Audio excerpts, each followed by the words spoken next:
cantique numéro 312. 3, 4. À toi la gloire, ô ressuscité, à toi la victoire pour l'éternité. Brillante lumière, l'ange est descendu, il roule la pierre du tombeau vaincu.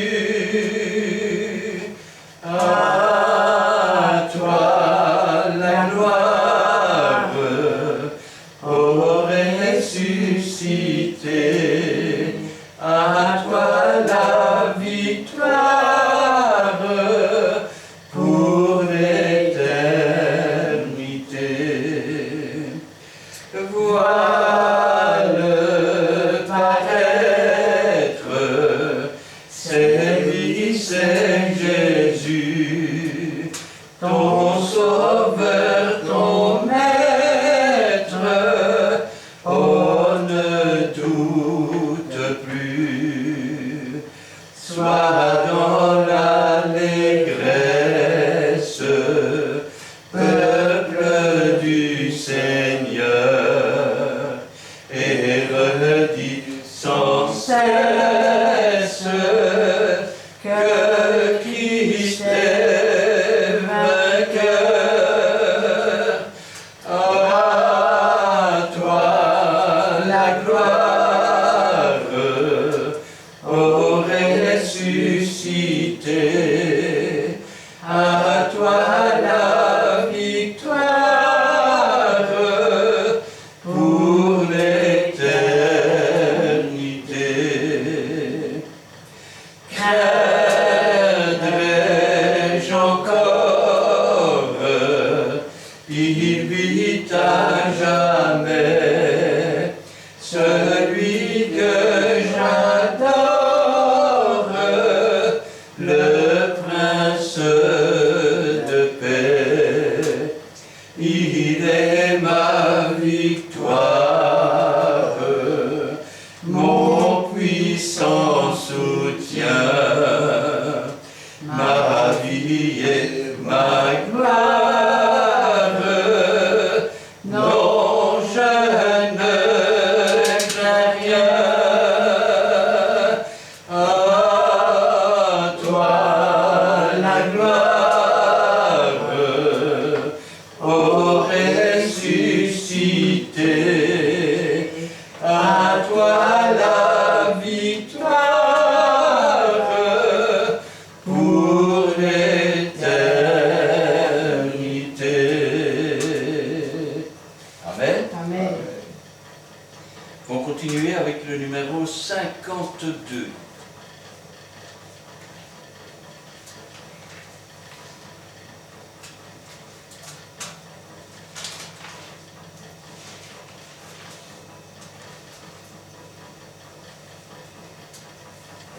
Trois, 4. Chante Alléluia au Seigneur. Chante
420.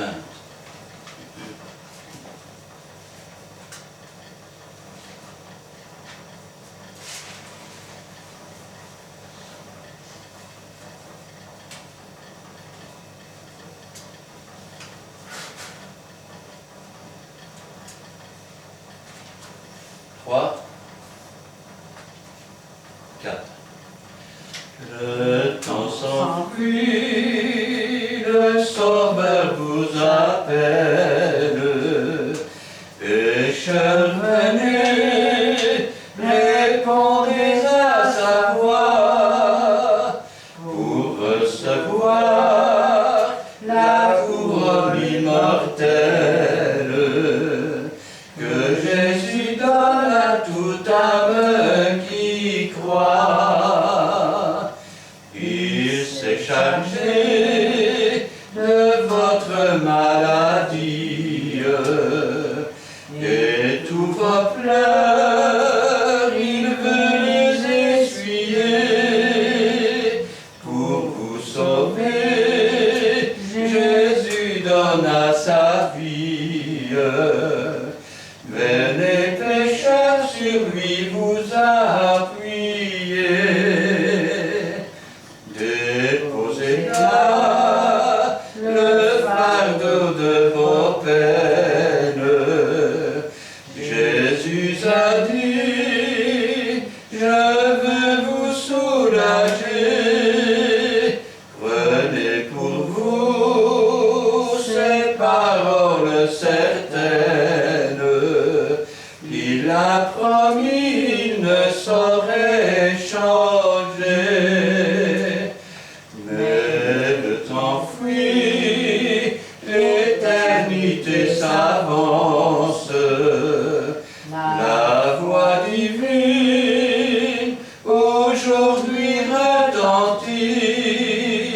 N'éprouvez plus sa longue patience. Venez pécheurs aux pieds de Jésus-Christ. Amen. Amen. Cet après-midi, j'aimerais bien se prendre la parole de Dieu avec vous dans le livre des Psaumes. Et nous lirons là le chapitre 90. Je vais demander à Cindy de remettre la parole du Seigneur entre ses mains et Gina nous fera la lecture. Merci Seigneur pour ta parole que nous avons fait. Que nous chacun de nous. Merci Seigneur.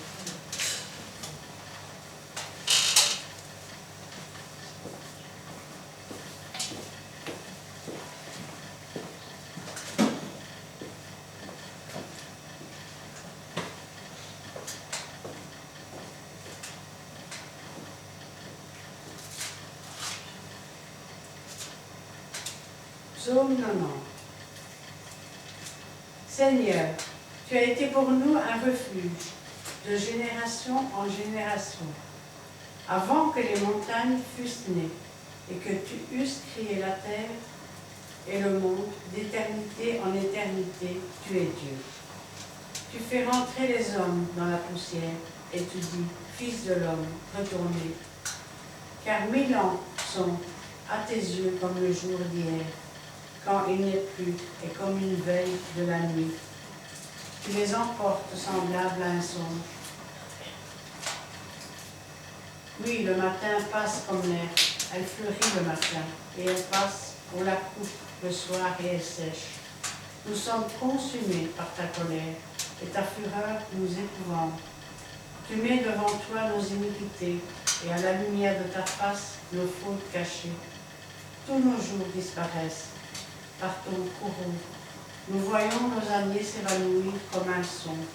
Les jours de nos années s'élèvent à 70 ans, et pour les plus robustes à 80 ans.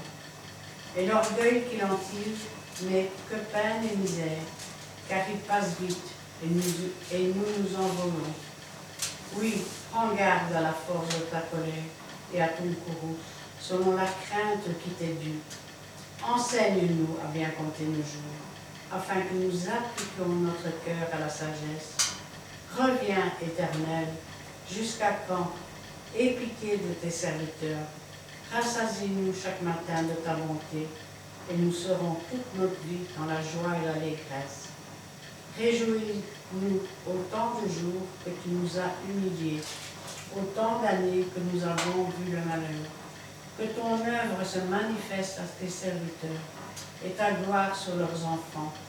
Que la grâce de l'Éternel, notre Dieu, soit sur nous. Affermis l'ouvrage de nos mains. Oui, affermis l'ouvrage de nos mains. Amen. Amen.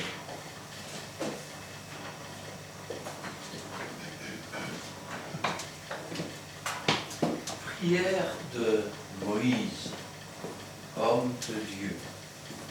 Nous savons tous qui est Moïse. Nous savons comment Dieu l'a envoyé pour faire sortir son peuple d'Égypte. Comment il a amené son peuple sur la montagne de Dieu. Comment il l'a ensuite amené devant le pays promis. Comment ils ont désobéi. Comment ils ont erré 40 ans. Et comment, sous la directive de Josué, ils sont rentrés dans ce pays promis. Seigneur, tu as été pour nous un refuge de génération en génération. Voilà sans doute un psaume que nous pouvons prendre aujourd'hui. Pourquoi? Parce que quand Moïse dit « Seigneur, tu as été pour nous un refuge de génération en génération », depuis près de 400 ans, ils étaient en Égypte. Au début, tout se passait bien, mais après, le ton a commencé à se durcir, comme il va se durcir pour ce monde. La dictature peu à peu s'est installée, comme elle va s'installer sur le monde. Et petit à petit, leurs libertés ont été annulés et ils ont été privés de cette liberté, comme ça va arriver dans le monde. Et pendant qu'ils étaient dans cet esclavage, ils avaient un espoir, ils avaient un recours, ils avaient un appui. Et cet appui, c'était le Seigneur lui-même, le Seigneur éternel. Tu as été pour nous un refuge. Ils se réfugiaient alors dans les promesses de Dieu. Ils se réfugiaient alors dans ce que les siècles ont appelé la Torah, c'est-à-dire les rouleaux du livre, c'est-à-dire ce que nous appelons aujourd'hui l'Ancien Testament. Du moins les livres qui existaient, les livres de Moïse à l'époque. Et c'est là qu'ils trouvaient leur secours. C'est là qu'ils trouvaient leur appui. C'est là qu'ils trouvaient la foi que pour continuer à vivre. Ainsi donc, ils savaient tous qu'un libérateur viendrait. Ils savaient tous qu'après 400 ans, Dieu punirait la nation qui les avait gardés en esclavage et qu'il les emmènerait dans un pays promis. Nous savons tous que le Seigneur un jour va apparaître sur les nuées et que le monde va être puni. Nous savons tous que Dieu va nous sortir de ce monde. Mais avant que nous sortions, rappelons-nous toujours que quand Moïse est allé voir Pharaon et qu'il lui a dit « Voici ce qu'a dit l'Éternel, le Dieu de Jacob, d'Isaac, d'Abraham, laisse sortir mon peuple d'Égypte pour qu'il aille pendant 3 jours faire des offrandes à Dieu dans le désert. » Quand, et peu de temps avant l'enlèvement de l'Église, comme Pharaon lui-même a répondu, « Je ne connais pas ton Dieu. Ce peuple est paresseux. » À partir de maintenant, ils continueront à faire la même quantité de briques on ne leur donnera plus de paille. On ne leur donnera plus de paille. Alors ils ont commencé à prendre la chaume sur les toits pour faire les briques. La quantité ne pouvait pas diminuer. Les inspecteurs juifs ont commencé à se faire battre à coups de fouet. Le libérateur était là. Le libérateur avait donné l'ordre. Et que s'est-il passé? Le ton s'est encore durci pour Israël. Ça veut dire que dans les derniers temps, quand les prophètes commenceront à annoncer, et vous dites que les prophètes vont commencer à annoncer, ils vont annoncer que Jésus arrive. Et vous dites, je ne comprends pas. Montrez-moi ça dans la Bible. N'avez-vous jamais lu la parabole des vierges folles et sages? Il est dit dans ce chapitre, on cria, voici l'époux. Et les prophètes crieront, voici l'époux. Et celles qui sont prêtes iront à la rencontre de l'époux. Et nous partirons. Mais avant de partir, il faudra souffrir. Il faudra que l'antéchrist, que le diable, que le faux prophète resserre la vis pour nous décourager, pour essayer de nous séduire parfois, même en tant qu'élus, par des prodiges et des miracles mensongers. Tu as été pour nous un refuge. Et dans ce temps-là, c'est lui qui sera notre refuge. Quand bien même ils viendront avec des preuves falsifiées, dire que Jésus n'a jamais existé ou on ne sait pas, parce qu'ils sont capables de tout, il faudra alors que l'Éternel, le Seigneur, notre Dieu, soit notre refuge. Rappelez-vous que le Saint-Esprit alors viendra nous rappeler les paroles du Seigneur. Ouvrez alors le livre de souvenirs de la marche avec Dieu, afin que vous soyez réconfortés. Qui est-il, ce Seigneur?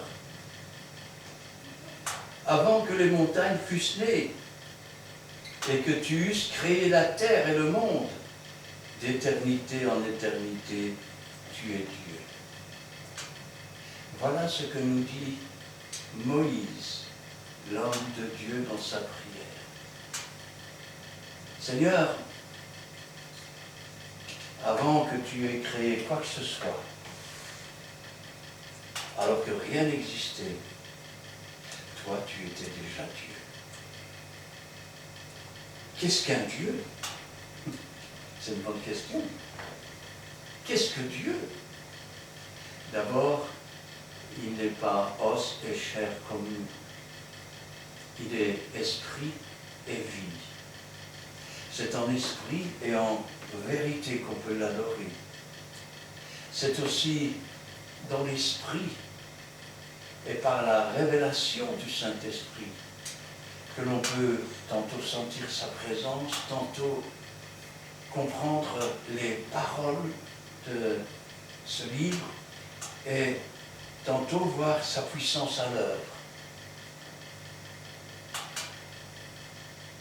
Est-ce que cela fait de lui un Dieu? Qu'est-ce que c'est qu'un Dieu? Un Dieu, c'est quelqu'un qui n'a pas de commencement de jour. C'est quelqu'un qui n'a pas de fin de jour. C'est quelqu'un qui n'a aucune limite, omnipotent, c'est-à-dire qu'il est capable d'aller voir dans le futur une chose qui n'existe pas encore, qui existera un jour, mais il est capable aussi de changer le temps et les circonstances pour que cette chose soit programmée à l'avance et qu'elle ne se passe pas autrement que ce qu'il a décidé. Un Dieu, c'est quelqu'un qui est capable, je vais dire, d'être partout en même temps, non seulement ici et de l'autre côté de la terre, mais aussi dans le futur, en étant dans le passé et en étant dans le présent. C'est ça la faculté de Dieu. Ça veut dire qu'il n'a aucune limite. Aucune limite.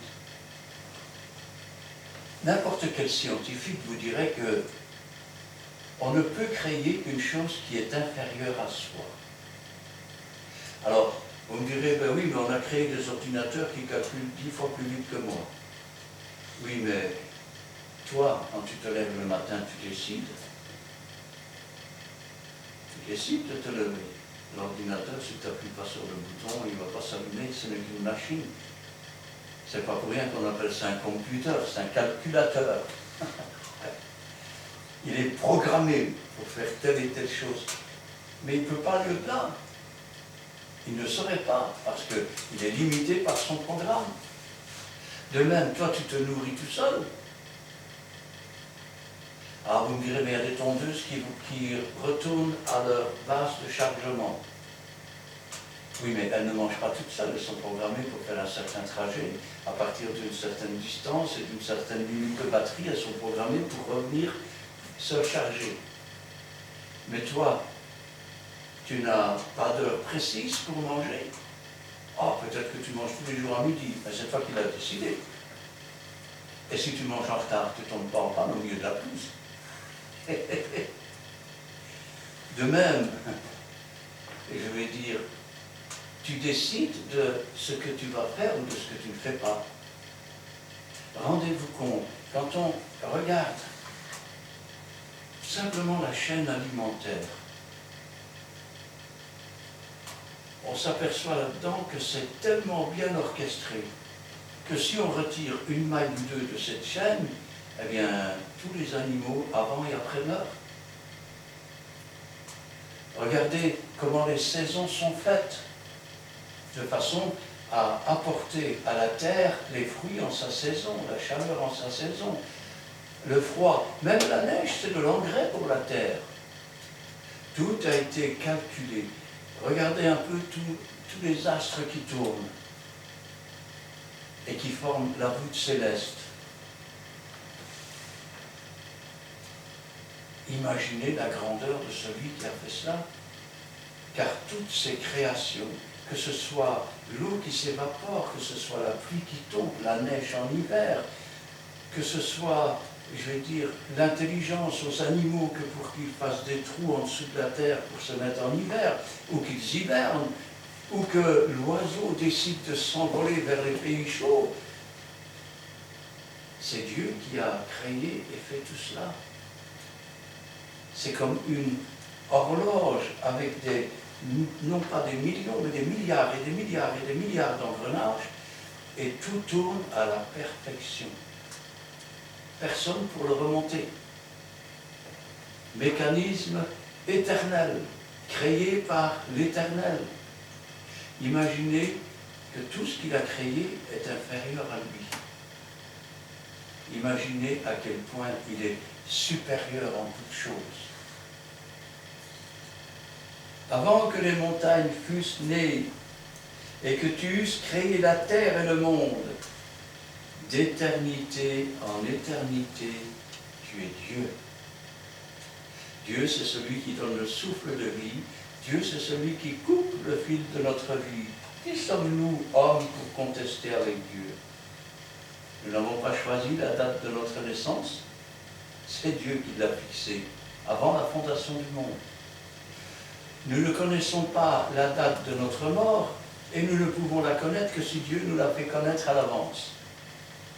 J'ai vu des pasteurs qui avaient été avertis qu'ils mourraient tel ou tel jour. Et la chose s'est produite. Mais de nous-mêmes, Dieu peut couper le fil de ma vie pendant que je parle et je n'en savais rien. Ça devrait d'autant plus nous donner à réfléchir et à nous dire que si Dieu peut couper le fil de ma vie à n'importe quel moment, quel que soit mon âge, eh oui, quel que soit mon âge, alors j'ai intérêt à toujours être prêt. J'ai intérêt à me conduire de façon, je vais dire, sainte devant Dieu, afin que s'il vient par surprise, ce ne soit pas une surprise, mais que ce soit une bonne nouvelle. Avant que les montagnes fussent nées et que tu eusses créé la terre et le monde d'éternité en éternité, tu es Dieu. Tu fais rentrer les hommes dans la poussière. Rappelez-vous ce que Dieu a dit à Adam. Tu es poussière et tu retourneras en poussière. Voilà. Son corps avait été tiré de la poussière. Et le voilà devenu poussière. Et dans ce corps de poussière, Dieu a mis une forme de semence à laquelle il a donné vie. L'Ancien Testament nous dit, il lui donne un souffle de vie, ou il insuffla la vie. Et voilà devenu une âme vivante. Une âme vivante.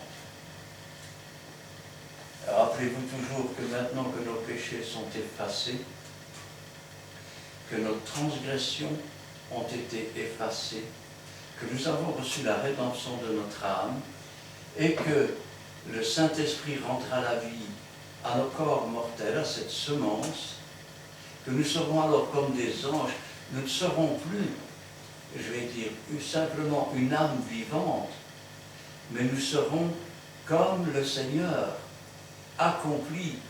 Nous serons un esprit vivifiant. Tel il est, tel nous serons. Mais en attendant, tu fais rentrer les hommes dans la poussière. Et tu dis, fils de l'homme, retournez. Et je vais dire autrement, tes jours ne t'appartiennent pas, Dieu te les a donnés, et tu dois y avoir un but. S'il n'y avait pas de but, pourquoi t'aurais-il créé? Oh, tu vas me dire, il m'a créé pour fonder une famille, pour avoir des enfants, pour travailler. En partie, c'est vrai. Parce que s'il n'y avait plus d'enfants de prochaine génération, les êtres humains disparaîtraient complètement de la Terre, en une seule génération. Mais si Dieu a donné déjà la pensée de l'éternité, c'est pour que nous comprenions qu'avec la mort, ce n'est pas la fin. Ce n'est qu'une nouvelle étape. Que cette étape, elle se prépare aujourd'hui. Pas quand on ira soi-disant dans un purgatoire. Le purgatoire, c'est ici qu'on va se purger de toutes les iniquités. Et ainsi nous préparer à être rétablis, entrer dans le jardin où nos pères ont été chassés, notre père Adam et notre mère Ève. Rentrer plus tard dans la maison de Dieu avec nos corps glorifiés pour les noces de l'agneau. Tu fais rentrer les hommes dans la poussière et tu dis, fils de l'homme, retournez.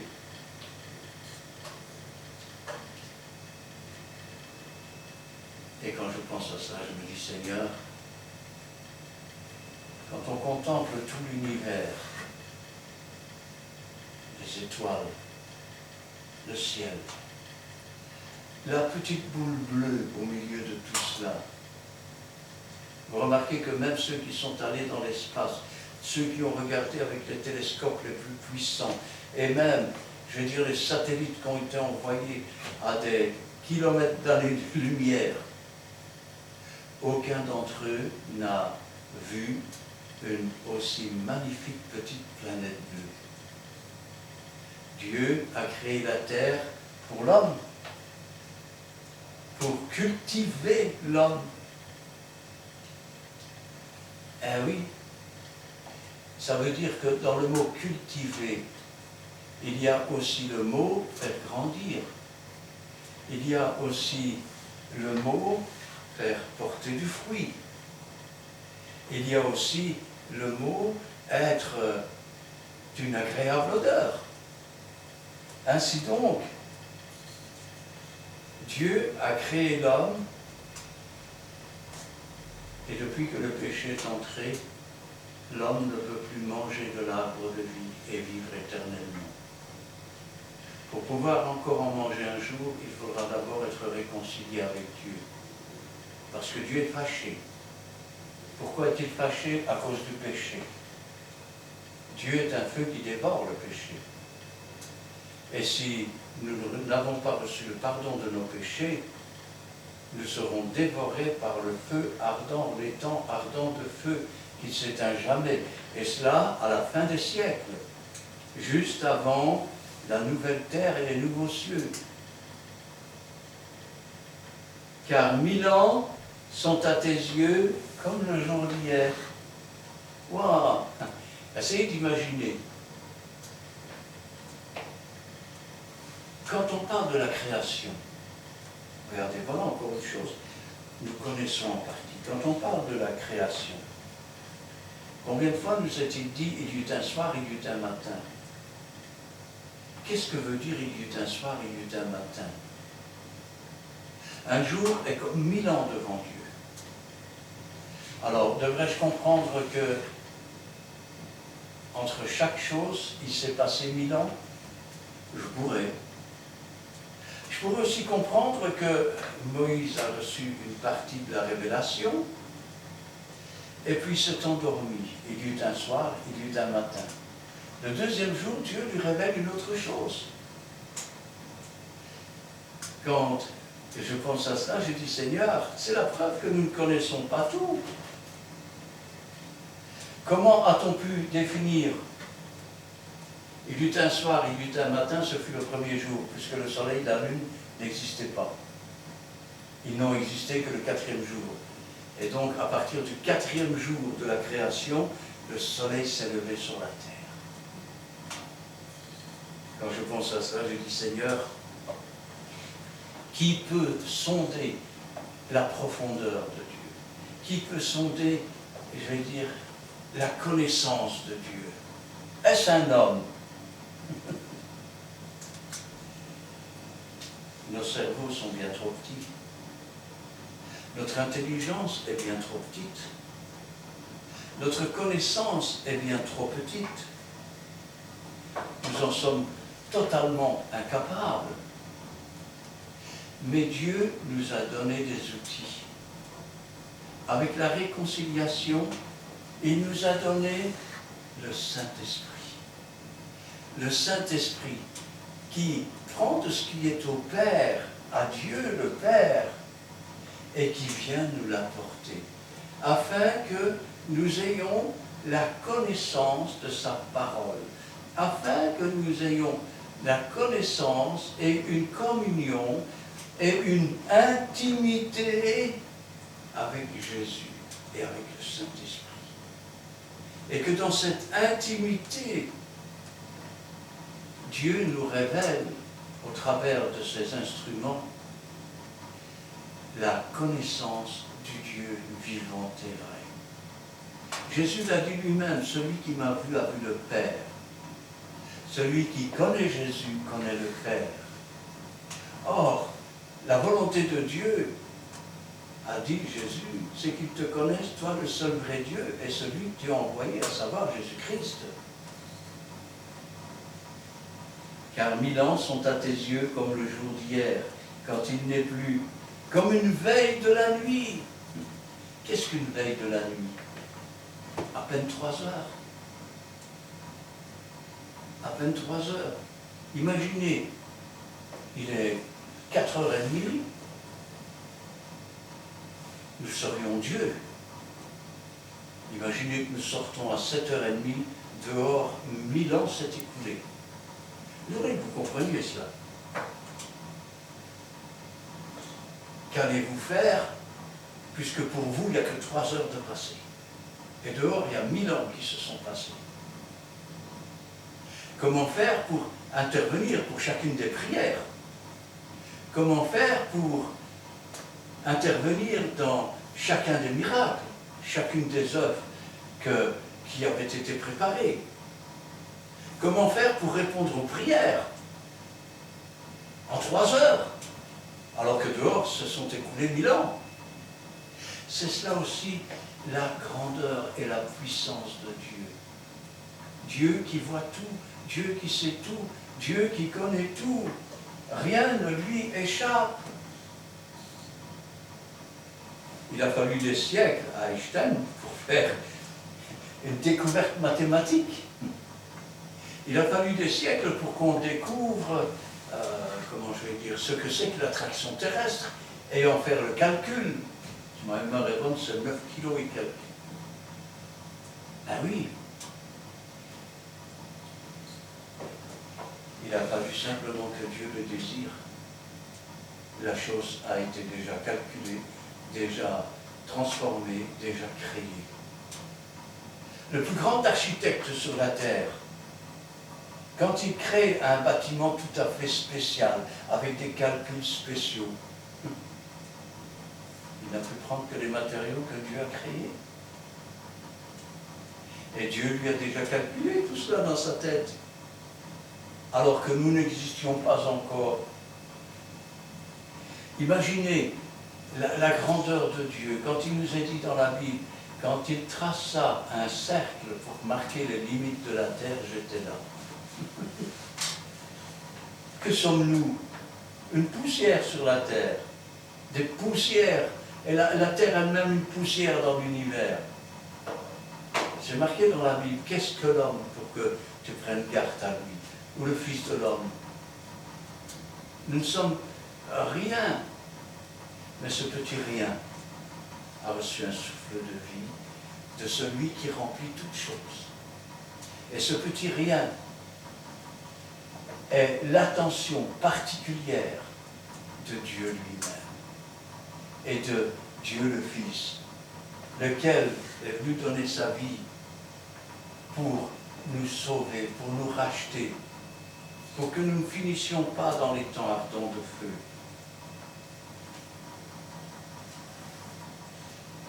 Tu les emportes, semblables à un songe. Essayez d'imaginer, les 1000 ans sont emportés comme un songe, comme si c'était un rêve. Ça veut dire que quand Dieu pense une chose, la chose est là.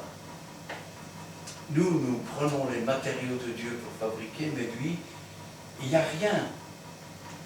La terre était informe, il n'y avait pas de forme, elle était vide, il n'y avait rien. Les seules ténèbres qu'il y avait à la surface de l'abîme c'est le vide. C'était les anges déchus qui s'étaient rebellés contre Dieu. Mais l'Esprit, lui, se mouvait déjà au-dessus des eaux. Au-dessus des eaux. Remarquez, quand Jésus revient, il revient sur les nuées. C'est de l'eau. Le Saint-Esprit, c'est les torrents d'eau vive. L'eau et Dieu ont toujours fait bon ménage. Savez-vous que le fleuve de la vie coule en dessous, je veux dire, du trône de Dieu? Eh oui. Et quand je pense à cela, je me dis, Seigneur, c'est quelque chose de formidable de savoir que 1000 ans sont à peine comme quand je me couche le soir, je ferme les yeux, les heures passent, mais moi, je suis dans mon sommeil, et puis j'ouvre les yeux, il fait jour. Mais pour Dieu, c'est 1000 ans qui sont passés. Essayez d'imaginer un peu aussi la puissance de mémoire de Dieu.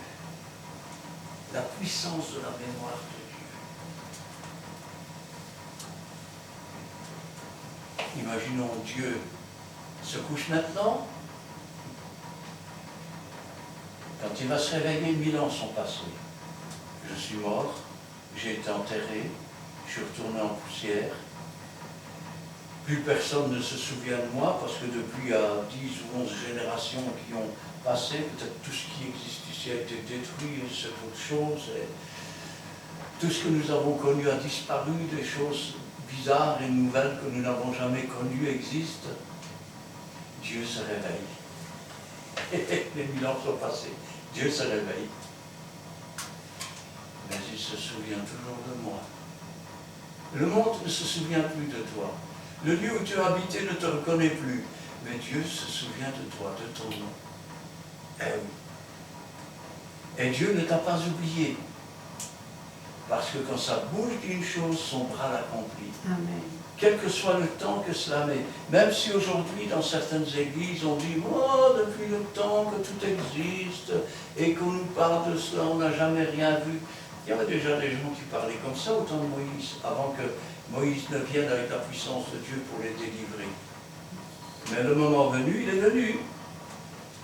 Et quand le moment sera venu, eh bien Jésus-Christ viendra nous prendre. Tu les emportes semblables à un songe. Oui, le matin passe comme l'herbe. Elle fleurit le matin, elle passe, on la coupe et le soir elle sèche. Aujourd'hui, dans le monde qui n'est pas chrétien, dans ceux qui ne connaissent pas Jésus, ils suivent les enterrements et les cercueils. Marqué lors des enterrements, derrière le cercueil, c'est toujours les meilleurs qui s'en vont, à part que ceux qui restent ne valent pas grand-chose. Hein? Et puis, on est là derrière. Oh, c'est triste, ouais. Mais on ne se rend pas compte qu'on ne sera pas toujours derrière le cercueil. Qu'un jour, on sera dans le cercueil. Et que des gens aussi, qui ne se rendront pas compte, suivront notre propre cercueil ces jours-là. Parce qu'ils ne veulent pas penser que la vie passe, que les années passent, qu'un jour la mort vient et que ce jour-là, le fil de notre vie est coupé. Alors la différence, c'est que quand le fil de notre vie est coupé, si nous sommes morts par nos offenses, nous sommes deux fois morts parce que nous allons être séparés de Dieu, nous allons descendre dans le séjour des morts, il y a des pleurs, des grincements de dents. Mais si nous avons Jésus-Christ pour maître, celui qui vit et croit en moi, dit le Seigneur, ne mourra jamais, quand bien même il serait mort. Il vivra quand même. Ce qui veut dire que si nous voulons rester attachés à Dieu, nous avons tout intérêt à savoir exactement ce qu'il attend de nous. Quand, où, comment.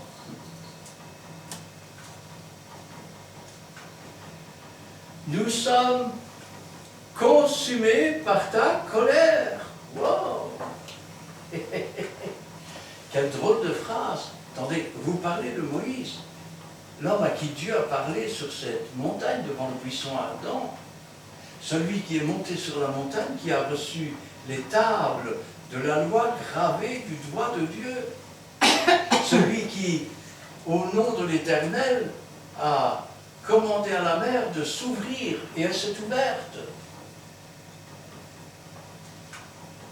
De quoi parle-t-il? Nous avons reçu la rédemption de notre âme. Et au fond de nous-mêmes, notre âme est rajeunie comme l'aigle. Vous savez, il y a quelques jours de cela, j'étais au téléphone avec quelqu'un, et la personne au téléphone me dit, mais quel âge vous avez, monsieur? Et j'ai dit, plus de 60 ans. Hein, parce qu'on dirait un monsieur de 40 ans. Notre âme, elle rajeunit. Eh oui. Mais nous n'avons pas reçu la rédemption de nos corps. Ça veut dire que cette chair et ce sang qui est en nous n'a pas reçu la rédemption. Il ne méritera pas le royaume des cieux. Et la colère de Dieu, elle se manifeste comment? Ce corps a péché, il doit, et on parle ici de la chair, du sang, pas le corps, la semence que Dieu a mise, cette semence de vie, mais cette enveloppe, on va dire, elle doit vieillir. Pourquoi? Quand un fruit est infecté par un moustique ou par une chose étrangère, il commence par se faner. Il finit par pourrir et par disparaître. Et nous devons faner. La colère de Dieu, elle se voit à l'œil nu. Ah, quand on est jeune, on se regarde dans le miroir Oh, je trouve que je suis beau, je suis belle. L'illusion. Pourquoi? Parce que les années passent vite. Et un jour, on regarde dans son miroir, on dit, mais on se trouve toujours beau. Vous savez pourquoi? Parce que on se voit tous les jours. Si vous cachiez tous les miroirs dans la maison pendant 5 ans, au moment où vous allez retirer le drap et que le miroir va laisser apparaître votre visage, vous allez dire bonjour monsieur, oh c'est moi? C'est pas possible, je ne me reconnais plus. C'est la colère de Dieu qui se voit à l'œil nu. Cette enveloppe qui vieillit, qui se tarit, on pourrait presque dire qui pourrit. Et qu'est-ce que c'est que la mort alors? C'est une âme qui souffre tellement dans un corps tellement délabré à cause du péché qu'elle finit par en sortir. C'est la délivrance. La mort n'est pas une souffrance, c'est la délivrance d'un corps meurtri par le péché. Et si notre âme maintenant a reçu sa rédemption et qu'elle a accepté le sacrifice de Jésus, notre âme alors retrouve toute sa force, toute sa joie. Mais si elle ne l'a pas accepté, elle est aussi corrompue que le corps. Et la souffrance continue dans le séjour des morts. Comme cet homme qui était riche et qui disait, va prévenir mes frères, car je souffre cruellement dans cette flamme, afin qu'ils ne viennent pas ici. Il avait mené brillante et joyeuse vie. Mais voilà, il pensait quand il suivait le cercueil des autres qu'il ne mourrait jamais. Il n'a jamais réalisé qu'un jour ce serait lui dans le cercueil et qu'il avait intérêt à se préparer à la rencontre de Dieu. Tu mets devant toi nos iniquités et à la lumière de ta face nos fautes cachées. Nos fautes cachées. Qu'est-ce que c'est que nos fautes cachées? Ce sont nos petits péchés qu'on aime bien. Ce sont les fautes qu'on ne fait pas dans le monde ou qu'on ne fait pas dans l'Église. Ce sont les fautes que l'on fait quand on est à la lumière, qu'on croit que Dieu ne nous voit pas. Ce sont des fautes que l'on fait tout en essayant de ne pas, un peu comme l'hypocrisie. Hein? Alors, tout cela est devant la face de Dieu. Nous pensons que Dieu ne voit pas, que Dieu ne sait pas. Et parfois, nous avons l'impression que si moi, je trouve que cette faute-là est grave, alors non, parce que Dieu va me voir. Mais si j'estime que c'est pas trop grave et qu'il ne faut pas quand même exagérer, je le fais quand même. Sauf que tout disciple accompli est semblable à son maître. Avez-vous vu du péché chez Jésus?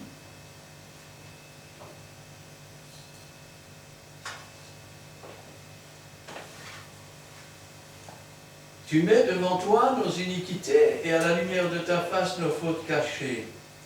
Tous nos jours disparaissent. Wow. Tous nos jours disparaissent par ton courroux. De quoi parle-t-il?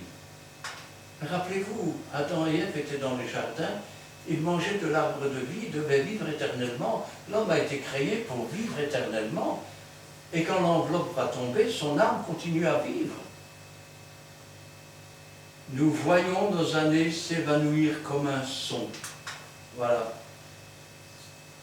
Vous savez, souvent quand on est petit, j'aimerais que vous reveniez quand vous étiez petit et y pensez. Tu ne peux pas faire ça, tu es trop petit. Ah, pourquoi? Alors, je voudrais bien grandir. Quand je serai grand, tu vas voir. Voilà un souhait. Tu veux grandir plus vite que ce qu'il faudrait. À 12 ans, je ne peux pas aller jouer. Non, t'es pas quand tu auras 13-14 ans, tu pourras. Oh, vivement que je sois grand, vivement que je sois grand. Tu n'es pas encore majeur, hein, c'est moi qui décide. Oh, vivement que je sois majeur. On a tellement prié sans s'en rendre compte pour grandir plus vite, pour vieillir plus vite, qu'un jour nous avons été exaucés. Et qu'à partir du moment où nous avons été exaucés, les années ont commencé à passer de plus en plus vite, de plus en plus vite, de plus en plus vite. Au point que parfois, les semaines finissent par passer comme des jours, et les mois comme des semaines. Eh oui, on n'a pas le temps d'être au 1er janvier qu'on arrive au... Et vous dites, oui, mais tant que tu seras plus vieux, tu verras. Parce que Dieu a fini par t'exaucer. Alors, regardez ce qu'il dit ici. Tous nos jours disparaissent par ton courroux. Nous voyons nos années s'évanouir comme un son. Les jours de nos années s'élèvent à 70 ans. Et pour les plus robustes, à 80 ans. Regardez ce que Moïse dit. Au temps où il est allé chercher le peuple, les premiers hommes vivaient jusqu'à 900 ans. Au temps de Noé, Dieu a limité la vie des hommes à 120 ans. Au temps de Moïse, 70 ans. Et pour les plus robustes, 80 ans. Au temps de Jésus, 40 ans de moyenne, 50-55 ans maximum.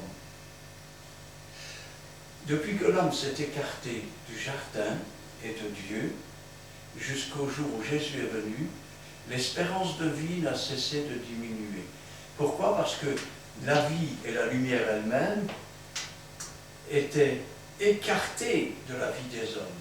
Mais depuis que Jésus est venu, l'horloge a commencé à tourner à l'envers. Aujourd'hui, on peut dire que les gens vivent quasiment jusqu'à 80 ans. 75-76 ans de moyenne. Et pour les plus robustes, 100-102 ans. Oui, c'est beaucoup. Mais ce n'est pas fini.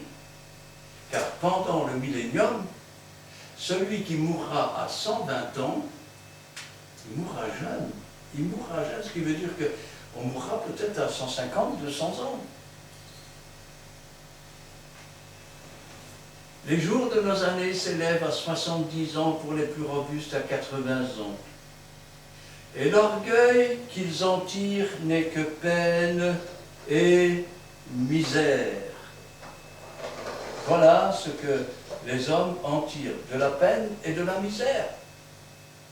Le monde a été corrompu par le péché, les animaux ont été corrompus par le péché, la nature a été corrompue par les péchés. Et vous dites, je ne comprends pas, ben, ils poussent des ronces et des épines maintenant. Plante un légume et il pousse plus de crayons qu'autre chose. Hein. Tout a été corrompu sur la terre. Eh oui. Alors, que voulez-vous que nous en tirions? L'homme, sa pensée, son intelligence a été corrompue, non pas pour créer des choses qui donnent la vie à tout le monde, mais pour créer des choses qui détruisent la terre sur laquelle nous nous trouvons. Et ça se ressent, et de plus en plus. Aujourd'hui, vous avez des gens qui vous font remarquer que si on continue comme ça, ça va aller mal. Pourquoi? Parce que tu n'as pas d'autre planète pour aller. Dieu a fait la terre pour y cultiver l'homme. Il n'a pas fait une autre. Il va en faire une. Il en fera une après le millénium. Et après que le diable, le faux prophète, l'antéchrist, la terre et les cieux eux-mêmes auront disparu. Alors Dieu fera une nouvelle terre, des nouveaux cieux. mais plus pour les hommes pécheurs, plus pour des hommes corrompus, mais pour des hommes qui seront comme les anges de Dieu.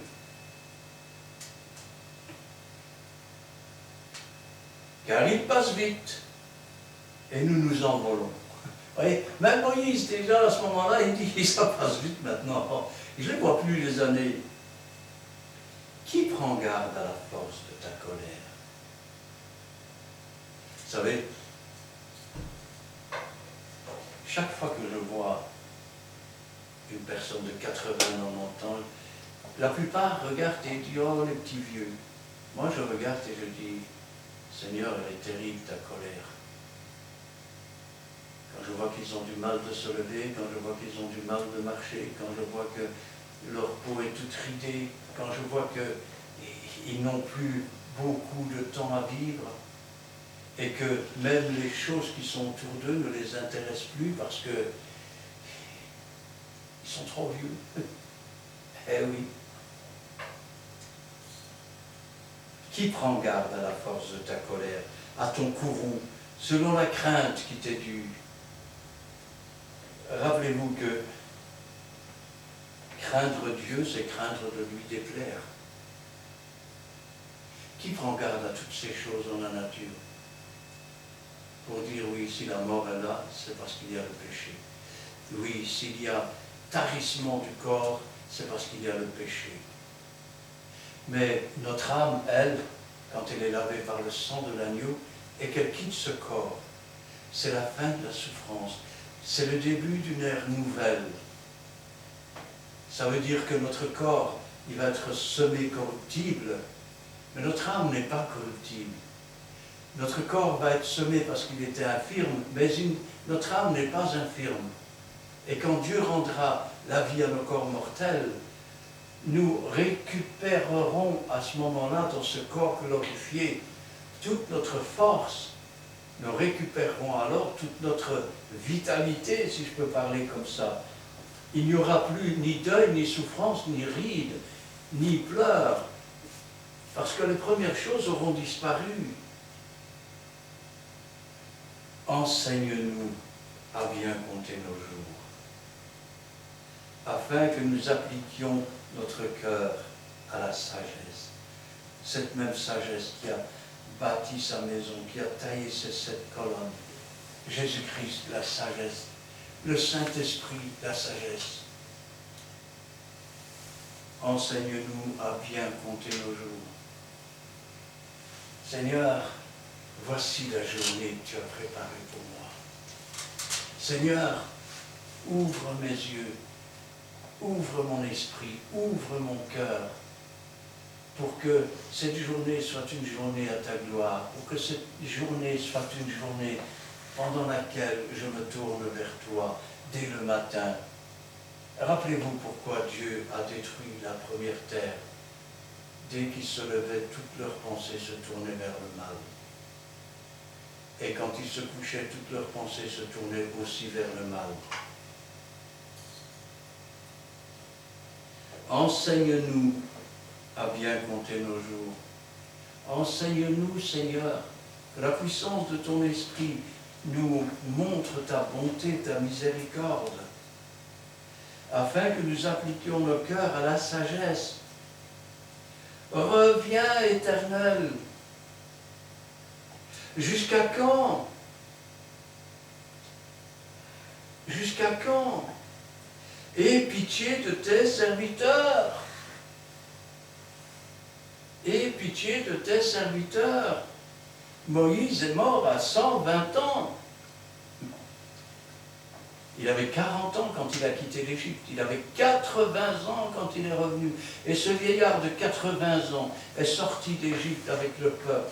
Il a marché pendant 40 ans dans le désert avec eux. Et malgré qu'il avait 120 ans, Moïse était toujours en pleine forme. Le secret de la jeunesse, le secret de la force, il est simple, il réside dans la sainteté.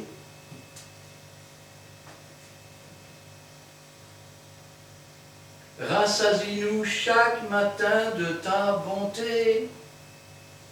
Et nous serons toute notre vie dans la joie et dans l'allégresse. Il y a un beau cantique qui dit « Je suis dans la joie, une joie immense. Je suis dans l'émotion, car Yahweh m'a libéré. Réjouis-nous d'autant de jours que tu nous as humiliés. » Ah, comme dit le monde, il y a des jours avec, il y a des jours sans. Il y a des jours où Dieu a été obligé de nous humilier, de nous punir comme des enfants, pour que nous comprenions. Réjouis-nous autant de jours que tu nous as humiliés, autant d'années que nous avons vu le malheur. Nous pourrions dire, Seigneur, à cause du péché que nous avons hérité lors de notre naissance, nous avons souffert. Nous avons souffert du froid. Il nous est arrivé de souffrir de la faim. Il nous est arrivé de souffrir de blessures. Il nous est arrivé de souffrir de fatigue, de maladie. Seigneur, réjouis-nous d'autant de jours où nous avons été humiliés. D'autant de jours où nous avons peut-être pleuré. D'autant de jours où nous avons été, je vais dire, maltraités. Autant de jours où nous avons vécu sur cette terre de misère. Et la réponse, elle est là. Dieu a entendu.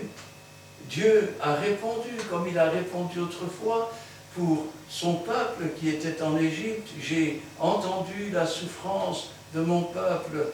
J'ai vu ce que lui font souffrir ses oppresseurs. Je suis descendu pour le délivrer. Et Dieu a envoyé son Fils qui est descendu pour nous délivrer, afin que nos jours se prolongent, afin que nous soyons réjouis d'une éternité de jours, sans plus aucune douleur, sans plus aucune souffrance, sans plus aucune maladie, sans plus aucun deuil. Que ton œuvre se manifeste à tes serviteurs et à tes servantes, et ta gloire, une gloire comme la gloire du Fils unique, sur leurs enfants. Que la grâce de l'Éternel, notre Dieu, soit sur nous. Et Dieu nous a fait grâce par son Fils Jésus-Christ. Et cette grâce, elle est sur nous, elle est en nous. Elle nous dit courage, parce qu'après la pluie, le beau temps. Après l'orage, le soleil. Et un jour, les cieux s'ouvriront, la trompette se fera entendre et le soleil de justice apparaîtra sur les nuées. Et ce jour-là, une voix dira, monte ici. Et le Saint-Esprit rendra la vie à nos corps mortels. Et nous intégrerons ces corps glorifiés. Ceux qui sont vivants seront alors transformés en un instant. Nous partirons à la rencontre du Seigneur. Nous serons toujours avec le Seigneur. Et quand je pense à cela, je dis, qu'avons-nous mérité là-dedans? Rien. C'est la grâce de Dieu, c'est la bénédiction de Dieu, c'est l'amour de Dieu qui se manifeste pour ses créatures. Alors, oui Seigneur, après tout ce que tu as fait, nous voulons travailler dans ton œuvre. Nous voulons faire prospérer ton œuvre. Nous voulons être des ouvriers dans la moisson. Et regardez ce que dit Moïse. Affermis l'ouvrage de nos mains. Affermis l'ouvrage de nos mains. Oui, affermis l'ouvrage de nos mains. Que nos mains travaillent à ton service, Seigneur, et que ce soit toi qui affermisses les choses. Car sans toi, on ne peut rien faire. Jésus a dit, sans moi, vous ne pouvez rien faire. Mais je peux te dire qu'avec Dieu, tout est possible, car tout est possible à celui qui croit. Amen. Amen. Nous allons prier.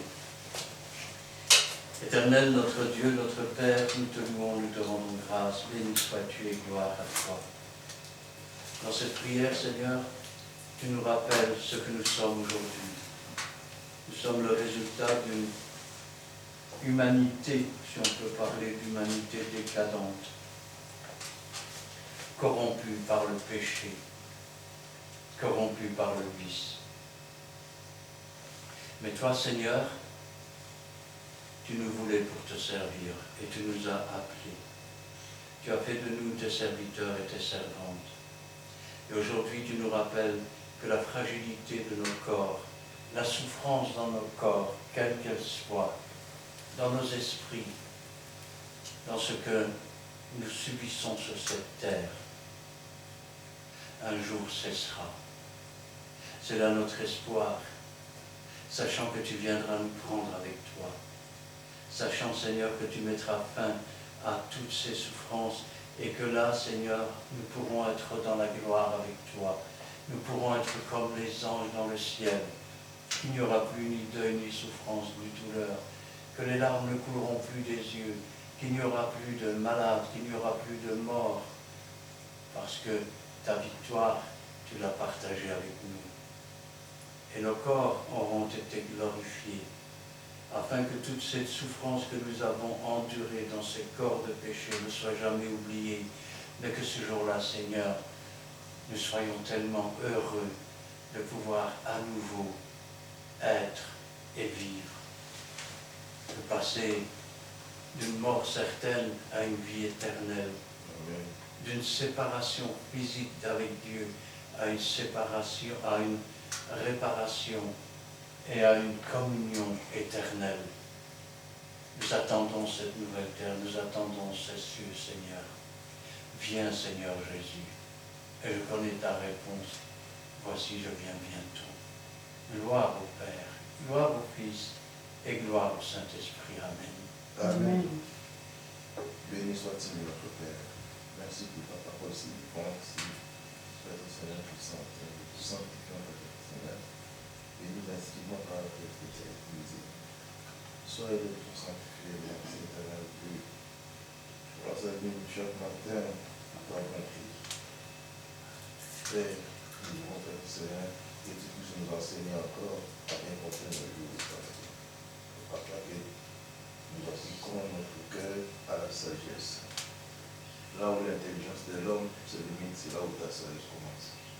Apprends-nous à contempler ce jour pour que nous puissions appliquer ta sagesse, Père. Et nous aurons la crainte de l'Éternel. Béni soit-il, Père Seigneur. Merci pour tous ces bons moments que nous avons passés pour toi. Merci éternel de d'avoir béni aussi notre chemin de l'église. Nous ne manquerons pas de témoigner pour l'éternel dans les jours futurs. Et toi, celle qui protège. Toi, celle qui est notre gardien.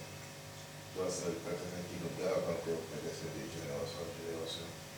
Tu es là peut-être pour renouveler nos efforts. Tu nous rends si puissants peut-être parce que tu nous as privés de dignité. C'est ce que tu as dit dans le livre de Timothée. Merci Dieu Tout-Puissant. Soyez les vôtres sanctifiés. Nous te bénissons, nous te glorifions encore dans les noms précieux de notre Seigneur Jésus, notre Sauveur. Amen. Amen. Merci Seigneur pour cet instant béni passant ta présence. Merci pour ta parole aujourd'hui. Parole qui nous réconforte, qui nous fortifie, qui nous relève et qui nous guérit. Merci Seigneur, car tu es tout pour nous, tu es notre Dieu, notre Père. Et un jour, tu as fait de nous tes enfants. C'est un honneur d'être appelé enfant de Dieu. C'est un honneur de faire partie de ta famille, oh mon Dieu. Aujourd'hui, tu nous rappelles nos iniquités, nos fautes, nos transgressions. Et pour cela, nous venons humblement, Seigneur, devant ta sainte face, demander pardon pour tout cela. Car tu es un tendre Père qui aime tous ses enfants sans exception, et tu nous aimes tous d'un amour éternel. Tu veux ce qu'il y a de meilleur. Et pour cela, Seigneur, apprends-nous à compter nos jours afin que nous appliquions la sagesse à notre cœur. Oui, Seigneur, nous voulons cette sagesse. Nous voulons être remplis de sagesse, d'amour et d'intelligence. afin de faire ta volonté, afin d'appliquer, Seigneur, ta parole qui est vraie et non sur notre sentier, afin de mettre en pratique tes préceptes et commandements, afin, Seigneur, de marcher dans le chemin que tu as tracé pour chacun de nous et de faire l'œuvre que tu as préparée, Seigneur, pour nous. Merci, Seigneur, pour ton amour immense, ta bonté, ta miséricorde et ta compassion. Merci, Seigneur, car c'est toi, Seigneur, qui nous reprend, qui nous parle tantôt d'une façon, tantôt d'une autre. C'est toi qui nous châtie aussi, Seigneur. Et pour cela, nous te disons merci, Seigneur, car c'est toi, Seigneur, qui nous entoure de tes bras d'amour et qui nous entoure chaque jour de ta protection divine. Et pour cela, mon âme te loue, te bénit et te rend grâce et te remercie de tout ce que tu fais pour nous chaque jour, oh mon Dieu. Donne-nous, Seigneur, d'être attentifs à ta parole, de la recevoir entièrement, mais surtout de la mettre en pratique, oh mon Dieu. Viens, Seigneur, nous fortifier là où nous sommes faibles, mon Dieu. Et tiens toujours notre main dans ta main puissante. Guide-nous pas dans tes empreintes, mon Dieu. Et merci, Seigneur, pour tout ce que tu fais, Seigneur. Tout ce que tu as fait, tout ce que tu feras encore, car tu es toujours le même hier, aujourd'hui et éternellement. Que ta grâce, ô Éternel, repose sur ton peuple ici présent, qu'elle repose sur tes serviteurs aussi, sur chacun de nous qui sommes là, et que toute la gloire t'en revienne. Gloire au Père, au Fils et au Saint-Esprit. Amen. Amen. Merci Seigneur pour votre parole. Je me remets entre tes mains. Que tu puisses nous garder de ton puissance.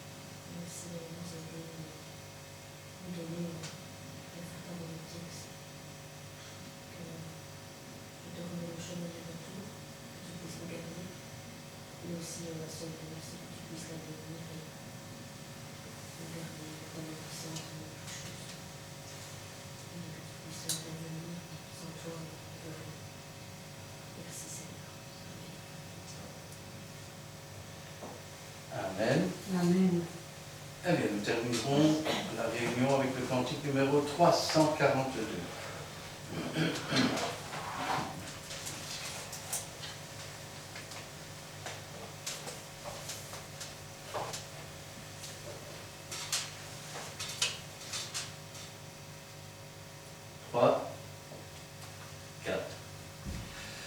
Dès le matin, j'élève ma prière au Seigneur Tout-Puissant. Il est ma force, ma joie et ma lumière, et je suis son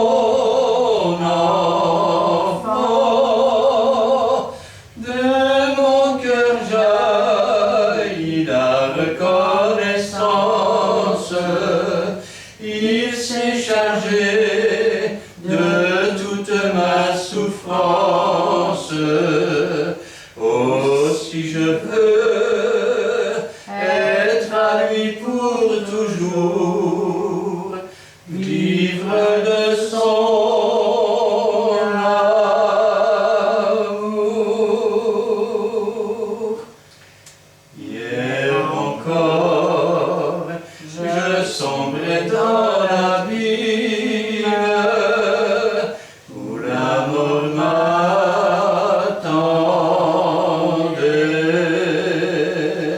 Mais le Seigneur, dans sa bonté sublime, sur son cœur me pressait.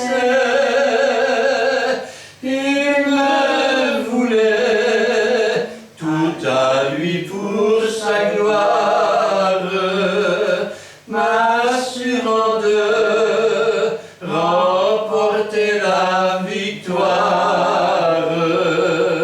Et c'est pour lui que je chante aujourd'hui, que son nom soit